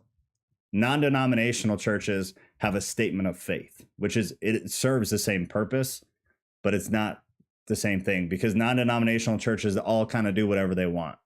They're not held to an umbrella standard. Whereas Catholics all answer the Vatican, Mormons all answer to the board, and Lutherans all answer to their higher ups as well. Non-denominational churches don't really answer to anybody. The one caveat to that is that most non-denominational churches were funded financially by an organization like ARC. So, and what that is it's a big, I believe that most of them are corporate. They're not 501c3. But it's a big organization that basically gives money to a pastor to start a church. It's what I was doing here in Chicago. We had the funding, we had everything. But that's it. So in those cases, my point is this, that if the non-denominational church did receive funding from a church planting organization, then their statement of faith has to agree with the church planting organization. And that's exactly why I did not plant the church here. We had $500,000 of funding that they were going to give us. I did not go through with it because I did not agree with their statement of faith, and I did not agree with a couple other things that I don't talk about. But we couldn't come to an agreement, and so I pulled out of the deal. Catechism, folks. What Jewish text? Is there a website or book you can recommend for the old Jewish literature? I'm not sure if Josephus in the Antiquities talked about it, but if he did, he's the best. So I actually did make a comment in the chat about recommending the Kabbalah. That's probably gonna be, yes. Good call. That's going to be one of the best sources in terms of old Jewish texts. Do they talk about Sheol though? They talk about everything. Okay. The Kabbalah kind of goes into even certain old Jewish lore and mysticism and a few other things too. It gets thrown in there. Yeah, the Kabbalah is great. That's a great recommendation. I don't remember if they talk about Sheol specifically, but yeah, if they do, then that's a great thing. It's been years since I've glanced at a Kabbalah, but it's I'm pretty sure if they dive into everything from when God created the earth to where we are today, I'm pretty sure they dive into it. Okay. Yeah, sweet. And then Scott, I will also try to find a few others for you and see if I can get those to you too. It might not be tonight though, but I'll start looking for them and see if I can get that for you. Maze, the once saved always saved versus the once you are saved you don't desire the flesh, although Paul has a thorn in his flesh, do the things I don't want to do. The once saved always saved versus the once you're saved you don't desire the flesh. I don't agree with that. One, I don't believe in once saved always saved, but I also don't at all agree with once you're saved you don't have desires of the flesh, because like a lot of the New Testament, and like the one you referred to with Paul, it wouldn't really make sense because it's talking about controlling your flesh. Romans also said those who live in the flesh cannot please God. It's Romans 8:8. It's one of the verses I have tattooed on myself because I obviously struggle with fleshly things like anybody else. So I don't know if you want to specify more on that too, then we can talk about it. But I don't agree that, or I don't believe either of those things are true. But earlier you said if we had a question to ask, that last verse you read about appealing what in Roman law, I'm confused. Oh, sorry, Maze. So you haven't been around a whole lot, so you've missed. We're like 3 chapters deep into this specific. Well, 4 actually. 4 or 6 chapters deep into Paul kind of being under within a legal issue. And so Paul was appealing to the way that Roman law worked because they were trying to kill him illegally. So there are, and if you go, I would start at chapter 20 and then read up to where we are in Acts, and it might make more sense to you. But Paul was in a situation where he was in court essentially, and they were trying to kill him in a way that was illegal under Roman law. And as a Roman citizen, Paul was making the appeal that I would like to be, as I should be, tried in a legal manner under Roman law. And so he was trying to get them to do things properly, basically. That's really all it was. So it was a reference to a bunch of stuff we've been reading about for the past, I think, 2 or 3 weeks. My church growing, Cody says, all about fitted. I don't get that. Sorry. My church growing up was Assembly of God, and we had a statement of faith. Yeah. The Catechism is a whole book that goes into detail, all beliefs, and how they led your family. Yeah, no, that doesn't exist outside of Methodist, Catholic, and Lutheran. I think Baptists also have one, technically. I don't believe they call it a catechism, but they have one. But outside of that, you're not going to find it, man. You're not going to find it. You're going to find the statement of faiths only. But Josephus is wonderful. Josephus, literally, guys, if you read a commentary, if you read a study Bible, if you read anything that provides extra context about the Bible that's not specifically in the Bible, you are reading Josephus 100%.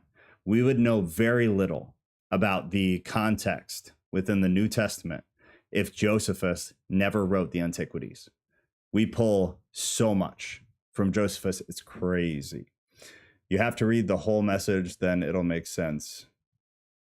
My inquiries. I feel like I read it, man. What did I miss? Try to go up. All right, that's way too far.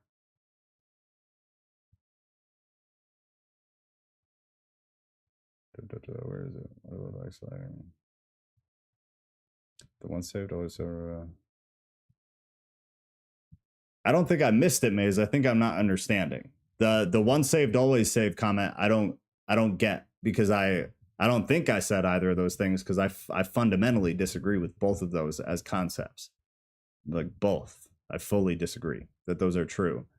And then the thing about Acts and Roman law, I kind of explained. So if I didn't explain it well enough, then let me know. I'll look for the Cabal. Yeah, the Cabal is super interesting. If you guys haven't read it, I would also highly agree with that recommendation. Speaking of tattoos, Joe, you still need to put them up in the tab. Oh, shoot. Yeah, I keep forgetting. Kat, if you're listening, we need to do that. We need to take a picture of my tattoos. I promised everybody, and that was like a month ago. It was probably longer than a month ago. Also, speaking of the flesh, does having the desire to get tattoos count as worldly desire? Girl, you will not let the tattoo thing go, huh? I'm not. I'm confused. I'm sorry. So it's, and I would refer everybody to, I think it was 2 videos ago, recorded videos on my YouTube about smoking and vaping, because I talk specifically about that, but then I go into a much more broad explanation, and I reference the tattoo thing too. It is 100% about where you are. So I can, and I'll be totally transparent, because that's who I am, and I don't really care how anybody feels about it. I have tattoos that I got out of pride.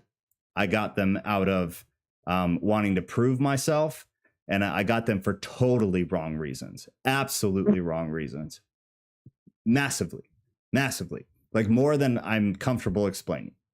I've gotten most of my tattoos, because everybody pretty much knows, I spent a good amount of time in prison years and years and years ago. 90% of the tattoos I have, I got in a maximum security prison. They're not for good things. They're not representing good things. They're not. They're real bad. And they're meant to represent bad things. So in those places, me getting tattoos was wrong. My intentions were bad. My condition of the heart was very poor. And part of it was, I mean, call it attention seeking, but it was more of like badges of honor. But at the end of the day, that's attention seeking. You're seeking the attention of a group of people. Mm-hmm. But now, since I've been out and Christian, which is, we're talking 10 plus years, but I guess close to 10 years. Every tattoo I've gotten since I've been out is Christian related. 100% of it. I just got blasted the rest of the way with Christian stuff. Like the Sacred Heart, I've got the crosses on the hill. Like everything else I've gotten since I've been out has all been 100% good intentioned. My condition of the heart has been pure. I prayed about it ahead of time. Like that's the difference. Is that right there? The same thing goes, for some reason, I've had like 5 people ask me about nose piercings. It's the same thing, man. Why are you getting it? Do you want people's attention? Or are you getting it because like you like it personally and like makes you feel good? You like the way you look. It's the same type of thing. What is your intention? Why are you doing it? What's the reason? Like the same thing though? Is it the same thing? As being worldly because now you're thinking of your flesh? Sure, but I mean at the end of the day, I can want to get a tattoo. Like my hands say, "Forgive me, Father, I've sinned," and it comes from like massive guilt about the way that I lived in my younger years, and that wasn't for anybody but me. I didn't get that to look cool. I didn't get it for somebody else to ask me what it says. I got it because I want to look at my hands and see that and remember where I come from. Same thing. I have 2 tattoos like on my fingers. That's Romans 8:8 and Isaiah 7:9, which is if you don't stand firm in your faith, you won't stand for anything at all. I literally still, I've had these for years and years and years. I still look at them like often and I recite the verse in my head. And so is there anything attention seeking or fleshly about that? No. It's like, it literally helps me. It's a good reminder. But at the same time, could I have gotten these with the intention, same tattoos, with the intention of impressing other Christians or impressing girls? Yeah. And in that case, you're wrong. So check yourself. That's the thing, man, is I can have all the same tattoos and be 100% in the wrong, or I can have all the same tattoos and be 100% in the right. Where are you? What are you thinking? Why are you doing it? What are your intentions? Period. Same thing with the nose piercing. You can get it and like literally just, I like the way that it makes me feel like pretty. You can want to feel pretty and not at the same time be wanting a bunch of men's attention. But you can also want to be looking pretty and be begging for men's attention. One is wrong. One is okay. One is pure. Oh, Becca, I grew up pagan and I'm scared to leave it. My parents would hate me, but I've always been curious on Christianity. Oh, hey, I'm in Illinois. Oh, man, somebody was on TikTok. I missed them. Does that make more sense? Yeah, it does. Because the reason, for context, the whole reason why I brought this up again is because my parents crucified me, basically, metaphorically, over my tattoos. I got my first tattoo when I was 18, and my parents threatened to disown me. Yeah. But your reason at 18, was it pure or no?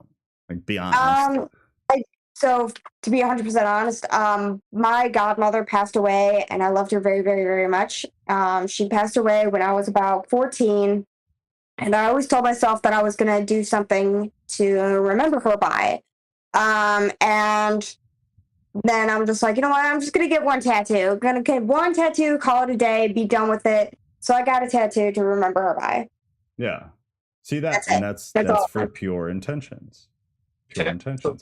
And just as an example, in the same way, you could get the tattoo for your grandma and be getting it not to commemorate her, but so that when people ask you, you could get sympathy from them. And in that situation, that would be impure. So that's just for me. That's the point, is you can, no matter where it is, it's why are you doing it? And being honest about why you're doing it. Oh, wow, look, it's the cereal eater, Mystic. Late to the party, girl. Late to the party. I know where you were, too. So tisk. Mystic. Tisk. Like saying if a Christian falls into the flesh, i.e. unmarried sleeping together, they're probably not saved for real. Backsliding. I don't think a single Christian is perfect. So when we are babes in Christ, we are super sensitive to pleasing God. Our desires change to his, but what happens when Satan messes with us and hardness of heart happens and we fall into old patterns. It's all about the heart. Yeah, it's all about the heart. I mean, that was kind of my point earlier, is there nobody on this planet is doing everything they should be doing. And there's unmarried, and I've said this before, Kat and I are not legally married, but I am stupid married to that woman. I would die if we ever, like, I couldn't imagine life without her. I'm 100% committed to her. My life is absolutely dedicated to her. To her, I'm married before God. Like, I've literally done that. We just don't have the legal document. You would have a lot of Christians that argue with that, and yet it's a very, very deep conversation, because marriage today is 150% different than what marriage was in the New Testament. So using that as a standard to begin with is really, really stupid and unintelligent and illogical. But on the same token, if that were true, technically, we would be in the wrong, right? I don't believe that, because marriage in the United States specifically is absolute garbage. Marriage is not marriage here. Marriage means nothing here. Ever since Reagan and no-fault divorce, getting legally married in the United States is meaningless. It's 100% meaningless. There's no need to get we are going to get legally married. But there's no need to do that. It signifies really nothing, because for any reason, at any time, with no possibility of being denied, anyone in the United States can divorce their spouse. So what does it mean? The meaning of marriage was to tie you to that person until death, with very few reasonable. That doesn't exist anymore.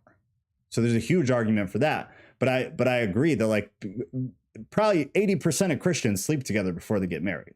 Probably higher, honestly. So all those people do that. Does that mean they're not saved? No. So if it came across that way, that's not at all what I'm saying. I'm saying that once you become saved, think of it like a stock chart. If your behavior isn't going up and to the right, I would ask whether you're saved or not. Does that mean you're not going to have dip days or dip weeks or dip months? No, of course. But long-term trend, you should be going up and to the right, with little dips and little falls and little hits, but always up and to the right. If you're not going up and to the right, then I would question whether you're saved or not. I'd question whether you've actually experienced God or not, because I don't believe that's possible. That if you're a failing stock and claiming that you experienced God, I would question whether you actually did or not. And that's my opinion. And like I said, it's a hot take. I understand that. I'm not ignorant to that. I got my septum pierced because Joe told me not to in 2015. That is true. I mostly did because I didn't dislike my nose. I wanted to like it. So I put silver in it. Yeah. See, and there's nothing impure about that. Haha, stop. No, Mystic. I know where you were. Priorities. It's okay. You're still loved. That's why I want mine pierced. Don't do it, Shannon. Winters are rough. Yeah, get a cold with the septum piercing. You're going to hate your life. I had my septum when I was young. Just right here, just the side. Oh, yeah, that's not bad. I had my septum gauged to a 6. There is a hole in my nose that will never close. I can put something in it right now. And it's been probably 15 years. It's been about 15 years. Continual backsliding would mean unsaved. An occasional backslide, exactly. That's what I'm saying. Think of the Christian lifespan as a stock chart.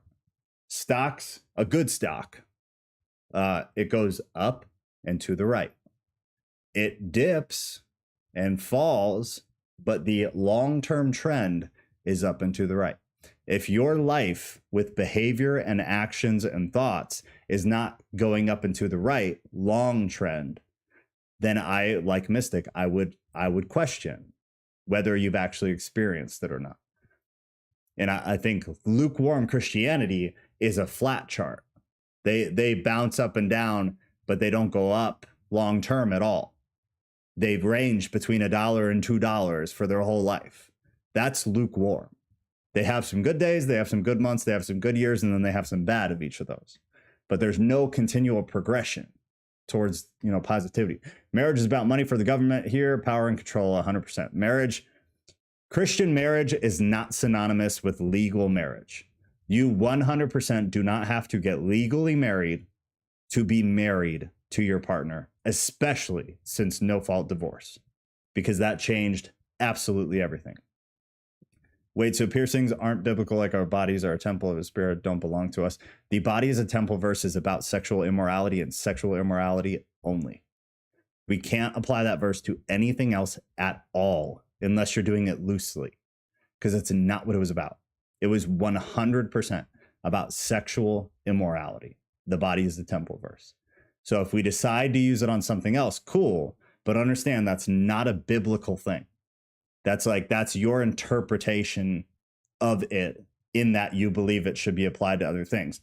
Biblically, it's not. Biblically, it's applied to that one single thing, which is sexual immorality. If we, wait, what? Spirit to belong to us, etc. Does that mean we are unbiblical if we purposely go through pain for catharsis? What do you mean, purposely go through pain? Like, give me an example of that. Sinners.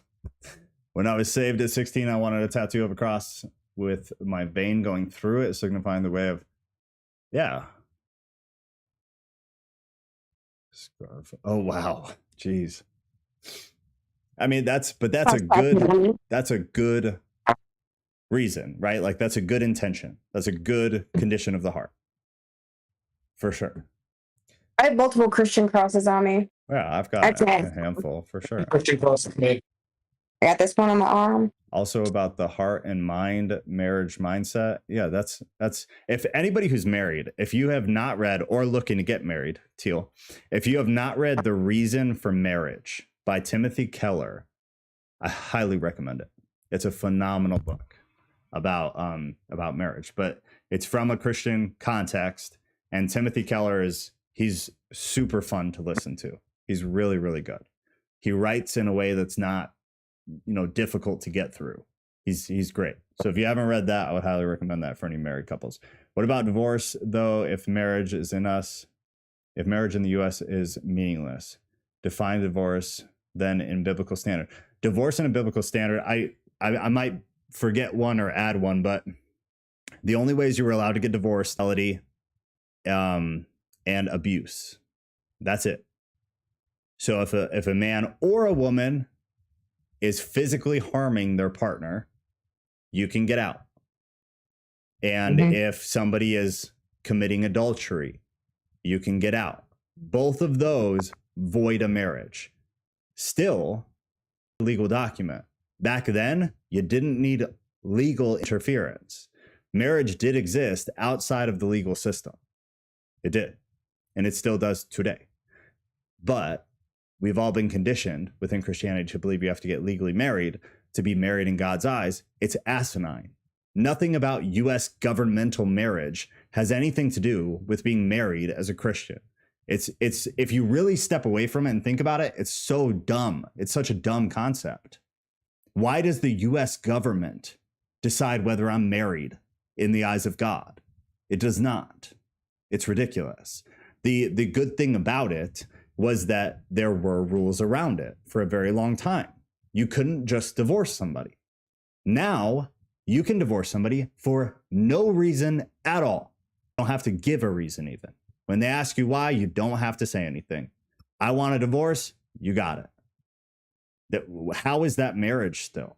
What makes that different than long-term dating? I've had this conversation with so many people. Nobody has ever been able to give me even a slightly logical response. How is that different from long-term dating? The difference is this. The difference is that if you do get divorced, somebody's getting wrecked financially, and the kids are going to be decided in a court of law that in most cases favors one parent over the other. Those are both net negative. So why do it?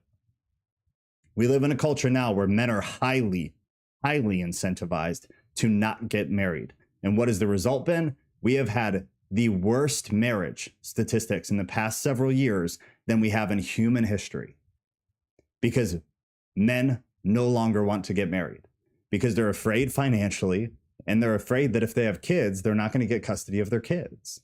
Which, yeah, the kids part still exists outside of the marriage, but at least they'll have money to go fight in court to get custody of their kids. If they get married, they have alimony, potentially, child support, potentially, and the split of assets. So they get wrecked. And it definitely happens to women too. It's just much less likely, but it happens. Women get wrecked financially too in some cases if they're earning a lot more.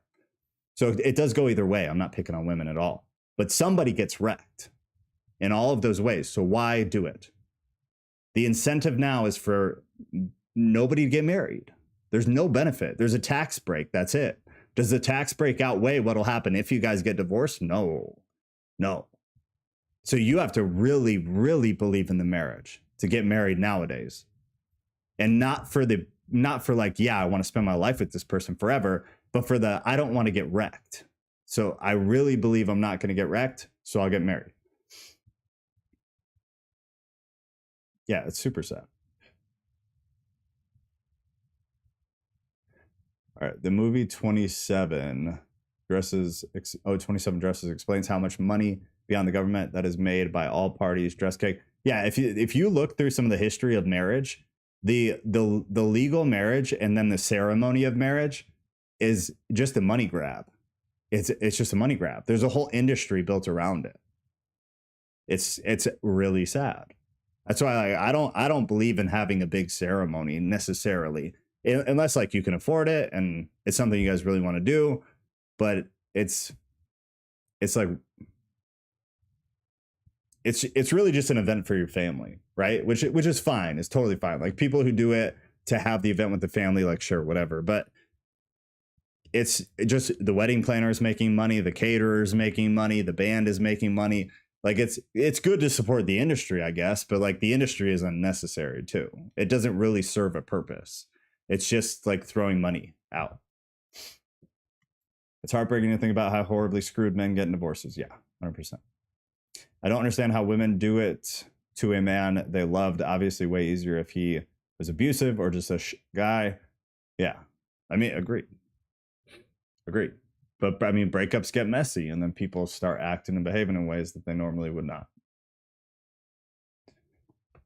Also, spiritual warfare speaking, if you sign that government document, you create a covenant with the government. Yeah, that is another part of it that I really don't like. I really don't like the idea of going into a contract with the U.S. government because, I mean, it's garbage is why. Ooh, y'all need to watch Bailey Sarian's Dark History on Marriage. Yeah, I need to watch that. I haven't seen that. Yeah, that's really sad too. That's super sad.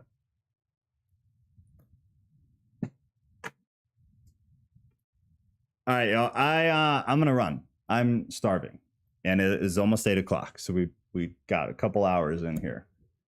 If there's anything last minute, yeah, you guys got to get to bed. Cheer in the race. Oh shoot! The in front of my crab records. The prayers. I wasn't ready. Let's see. No, he wasn't ready. He wasn't ready. That's oh man. Okay, well good. There's not too much. All right. Anything last minute, real quick? 10 seconds. Throw it out. Otherwise, we'll pray and get out of here. I'm hungry.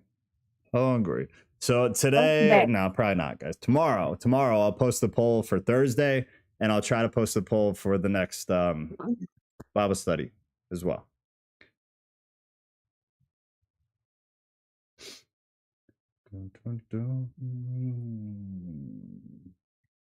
Kelly, the father from his ex is awful. The stories I could tell you. Yeah, and that's so common.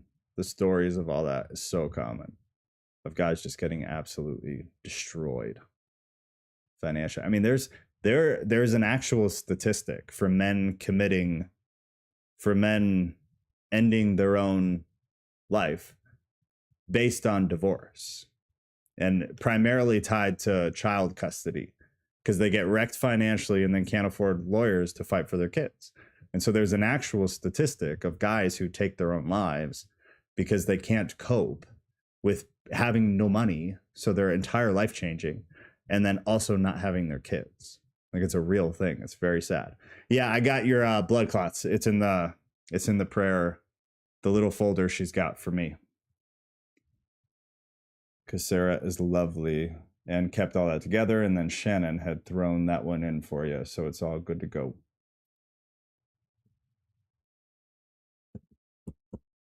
All right. God, thank you for bringing us all together. It was nice to see a couple new names and then some that, you know, we don't see super often. So it was great to have everybody together. I thought tonight was going to be slow and we'd be off quick, and that was not the case 2 hours in. So I, you know, thank you for all that. Thank you for the community that's being built and all of the amazing people that are basically running it, because that is not me.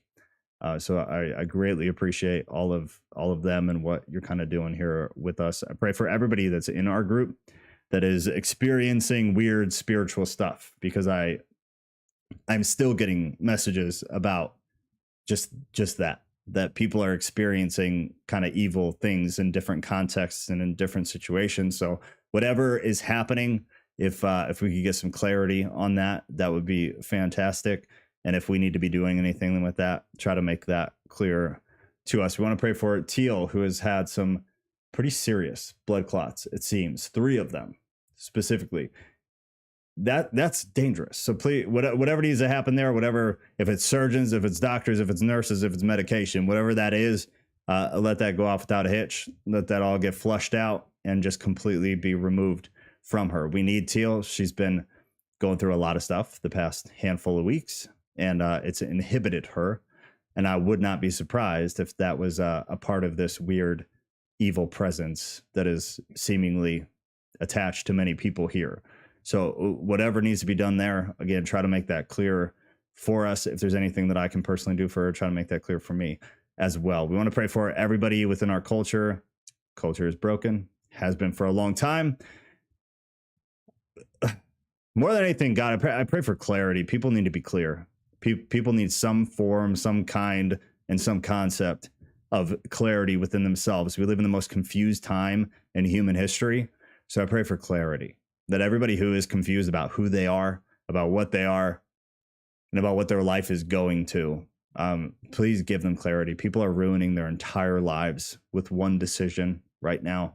It's an epidemic. I pray for all these people. I pray specifically for the kids who are being hit with this, that the kids have good adults around them who make good adult decisions for that child's future.